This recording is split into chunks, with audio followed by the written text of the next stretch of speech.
In 1943, official maps showed vast empty wilderness in the mountains of Tennessee and the plateaus of New Mexico.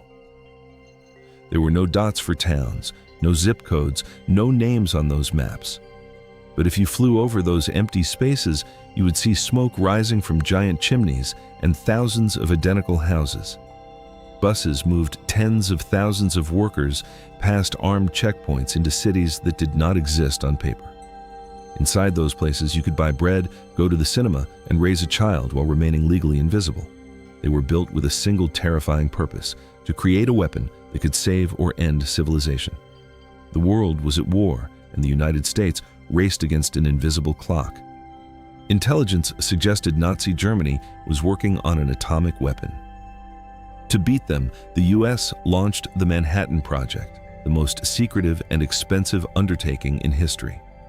A project of that scale required industrial power and entire cities. General Leslie Groves and J. Robert Oppenheimer chose isolated ridges in Tennessee and lonely mesas in New Mexico.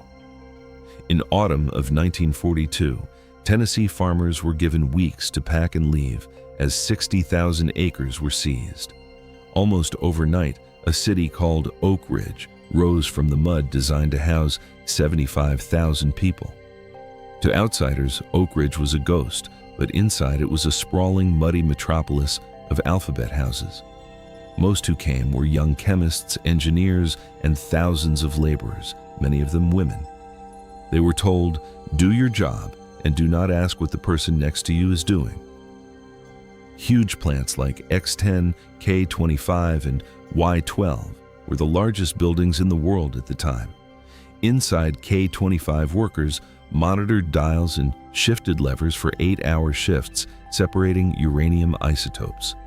The plant consumed more electricity than the entire city of New York, and most workers did not know they handled bomb components. If workers talked about their work outside the gates, they vanished from the public world. While Oak Ridge was the industrial heart, Los Alamos was the brain perched 7,000 feet up in New Mexico. Los Alamos was known as Site Y and functioned like a high-pressure think tank behind barbed wire. The world's greatest minds lived there, Oppenheimer, Fermi, and Feynman among them.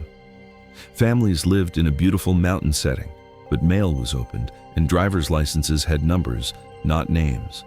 Children were born with birth certificates listing P.O. Box 1663, Santa Fe instead of the place name.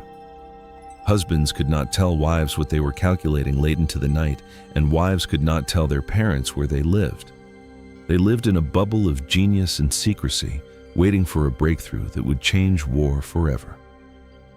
By 1945, tension had reached a breaking point as Oak Ridge produced enough enriched uranium and Los Alamos completed the design. In the pre-dawn darkness of July 16, 1945, the secret finally came to light for a few.